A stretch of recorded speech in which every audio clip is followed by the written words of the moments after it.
मैं हूँ इस वक्त मौजूद महाराष्ट्र के खुशनसीब जिले में, गोंदिया जिले में, जहाँ पे जो सारस पक्षी पाए जाते हैं। और गोंदिया जिले का जो है परसवाड़ा झिलमोली गांव है। झिलमोली गांव के काफी खुशनसीब लोग हैं, जहाँ पे सारस पक्षी पाए जाते हैं। क्या बताएंगे, सारस पक्षी यहाँ पे पाए जाते हैं, कहाँ कहाँ से लोग आते हैं? सारस पक्षी एक्चुअली यहाँ पे स्थानिक है। हमारे आजू-बाजू के परिसर में विगत कई वर्षों से यहाँ पे उनका वास्तव्य है और ये बड़ी खुशी की बात है कि ये सौभाग्य हम परसवाड़ा और झिलमिली के ग्रामीणों को मिला है। सारस पक्षी के बचाव के लिए शासन प्रशासन क्या जन जागृति करती है आपके एरिया में? सर मेरा नाम रतिराम क्षीरसागर है। परसवाड़ा गांव का रहने वाला हूं और हमारे गांव के आजू-बाजू में 2 तालाब है। एक तो झिलमिली तालाब, परसवाड़ा तालाब और इन तालाबों में सारस पक्षी जो लोकल हमारे क्षेत्र का है, उसके अलावा भी विदेश के पक्षी भी काफ़ी संख्या में आते हैं और ये पक्षियों को देखने के लिए विदेशी लोग भी आते हैं और हमारे पूरे इंडिया के लोग, पर्यटक लोग काफ़ी मात्रा में देखने को आते हैं। अब समस्या सर यहाँ पर ये है कि प्रशासन इस ओर ध्यान नहीं दे रहा है कि इतने विज़िटर आते हैं, तो विज़िटर आ रहे हैं तो उनके हिसाब से अभी क्या-क्या व्यवस्था रहना चाहिए यहाँ पर। हम सर अपने लेवल से अपने इनको बचाने की प्रयास कर रहे हैं सर। प्रशासन ने बचाव के लिए प्रयास करना चाहिए। शासन प्रशासन ने कहा है कि इधर के किसानों को जो पशु पक्षी को जो घातक है, ऐसे खात ना मारो, उस वजह से किसानों को क्या नुकसान होता है? किसानों को नुकसान तो होता है क्योंकि अभी जो किसान अवलंबित है पूरा खेती के ऊपर अवलंबित है। अगर वो कीटनाशक का अगर यूज नहीं करती तो उसकी फसल उतनी नहीं हो पाती। फसल बढ़ाने के लिए किसानों को वो औषधि जो दवाइयाँ जो लगती है खेती में मारने की, वो मारना बहुत ज़रूरी हो जाता है। लेकिन अगर प्रशासन उनमें जन जागृति का कुछ कार्यक्रम करके या उनको बताए या उनको कुछ ऐसा हर्जाना टाइप का अगर दे या उनके प्रति कुछ ऐसे कार्य करके जिससे कि वो किसानों को उनका नुकसान ना हो, इस तरह के अगर कुछ कार्यक्रम अगर राबती है या ऐसे कुछ प्रोग्राम चलाती है, तो शायद किसान इस चीज़ को समझे और जैविक खाद के तरफ और जैविक क्या बोलते हैं उसको खेती की तरफ उनका ज़्यादातर ध्यान जाएगा, जिससे कि पक्षियों को उससे बहुत ज़्यादा फायदा मिल सकता है। काफी पशु पक्षी मित्र है आपके इधर में। पक्षी मित्र को क्या शासन प्रशासन से मदद मिलती है? मैंने अभी तक मुझे 15-16 साल हो गए, मैं भी इस चीज़ से जुड़ा हुआ हूँ, मैं भी इसी गाँव का हूँ। मुझे नहीं लगता कि अभी तक शासन प्रशासन यहाँ के जो लोकल लड़के जो काम करते हैं, जो पक्षी मित्र जो है यहाँ के, उनको कुछ सामान बोलो या किसी प्रकार की मदद बोलो या किसी प्रकार की एक छोटी-मोटी राशि बोलो, इस तरह का कुछ भी ये शासन की तरफ से नहीं है। इतना बड़ा अच्छा कार्यक्रम किया गया है आज, इसमें कुछ शासकीय जो अधिकारी होता है या वन विभाग हो गया या कृषि विभाग हो गया, उसके कुछ कर्मचारी अधिकारी नहीं दिखे, क्या बोलेंगे? मैंने हमारे कभी नए-नए साहब आए हैं, आरएफओ साहब, उनको मैंने खुद इन्विटेशन दिया था, उनको कॉल किया, सर बोला आपका मार्गदर्शन हमको बहुत ज़रूरी है। सर ने बोले देखते हैं हम समय निकाल के आ पाते, लेकिन वो नहीं आए। और ऐसे भी यहाँ पर जब उनको कुछ काम रहा, तभी यहाँ पे शासन प्रशासन के लोग आते हैं, अपनी इच्छा के अनुसार, हमारे बुलाने पे कभी नहीं आते। उनकी जब इच्छा रही तभी वो आते हैं। सर, आयोजक के रूप में थे, किस एनजीओ के द्वारा या किस ग्रुप के द्वारा ये कार्यक्रम को आयोजित किया गया और क्या बोलेंगे? ये जो कार्यक्रम था ये only wild life group Gondia की तरफ से था और ये कार्यक्रम हम करते आए आज चौथा वर्ष है। हम इस कार्यक्रम के लिए बहुत उत्साहित रहते हैं। उत्साहित रहने के कारण हमारा ये मोटिव है इसका कि इसके जरिए कुछ पक्षी मित्र एकत्रित हो, कुछ सारस संवर्धन या अदर बर्ड्स जो यहाँ माइग्रेटरी आते हैं, तो उस बर्ड्स के लिए भी यहाँ कुछ जन जागृति का कार्यक्रम हो, उनके लिए कुछ जो बिहेव यानी उनके लिए जो सराउंडिंग एटमॉस्फेयर चाहिए, उसके लिए कुछ डिस्कशन हो इसके बारे में। और खास करके इस साल हमने इनिशिएटिव लिए थे कि जो मीडिया है, प्रिंट मीडिया और डिजिटल मीडिया, ये सारस से अवगत अभी भी नहीं है।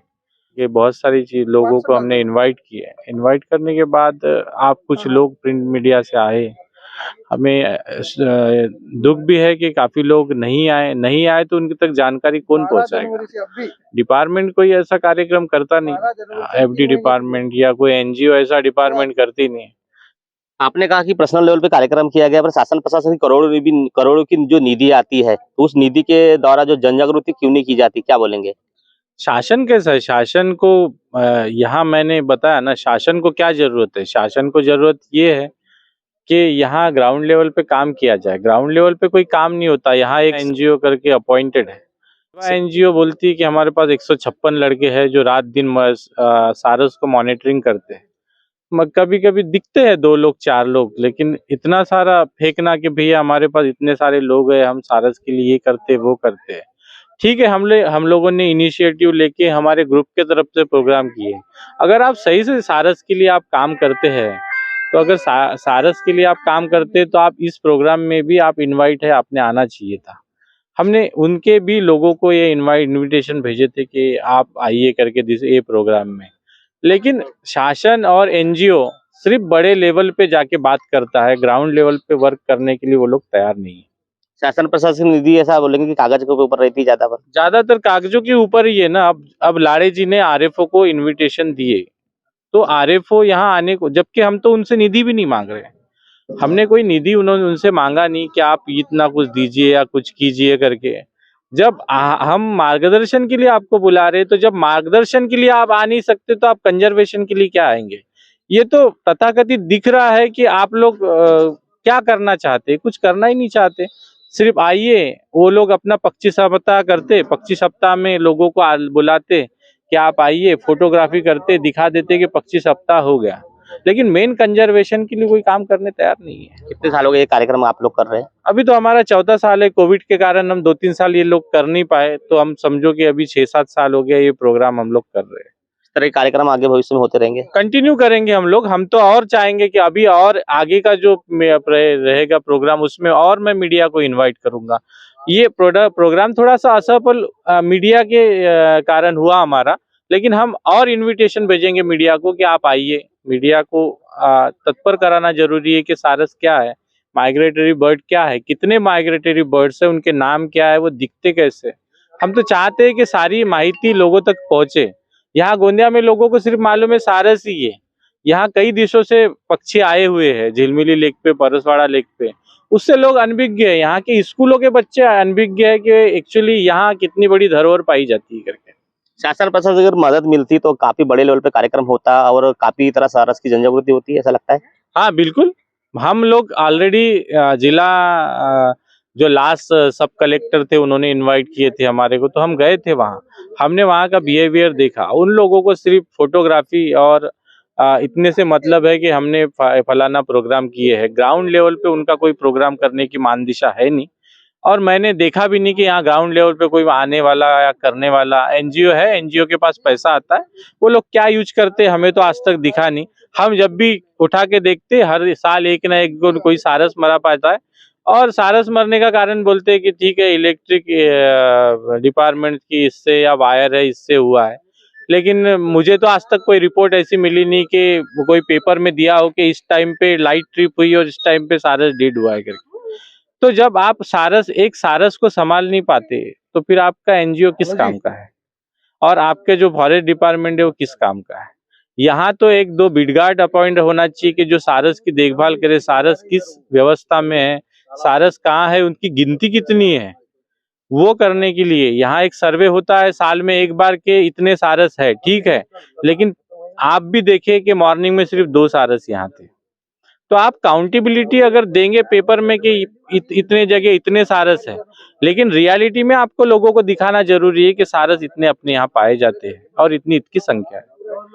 सारस पक्षी इस एरिया में काफी पैमाने पर है। झिलमिली हो गया, कामटा हो गया, इधर के जो सारस पक्षी है हर वर्ष 4 वर्षों से लगातार काम कर रहे हैं, पर उसी तरह शासन प्रशासन जो मदद करना चाहिए, जो मदद इनको मिलना चाहिए, वो मदद मिलती नहीं है। और शासन प्रशासन में लगभग लाखों करोड़ की जो निधि आती है सारस पक्षी बचाव के लिए, सारस जन जागृति के लिए, पर जन जागृति किस तरह कर रहे हैं ये सबसे बड़ा एक सवाल खड़ा हो रहा है। क्योंकि ये 4 वर्षों से काम कर रहे हैं, पर इनको शासन प्रशासन से कोई निधि नहीं, कोई मदद नहीं, कोई इनको मदद वगैरह मिल नहीं रही। पर निरंतर 4 वर्षों से इन लोग जो है पक्षी मित्र लगभग कार्यक्रम कर रहे हैं, और 31 दिसंबर को कार्यक्रम कर रहे हैं। पिछले वर्ष भी हम लोग आए थे और कार्यक्रम में हम लोगों ने भाग लिया था और हम लोगों ने खबर भी लगाई थी। पर शासन प्रशासन जो जन जागृति करता है सारस के ऊपर, वो जन जागृति किसके ऊपर खर्च कर रहा है, ये सबसे बड़ा एक सवाल खड़ा हो रहा है। इनका शासन प्रशासन के ऊपर काफी रोष है। अब खबर प्रकाशित होने के बाद शासन प्रशासन ये खबर की दखल लेती है नहीं लेती,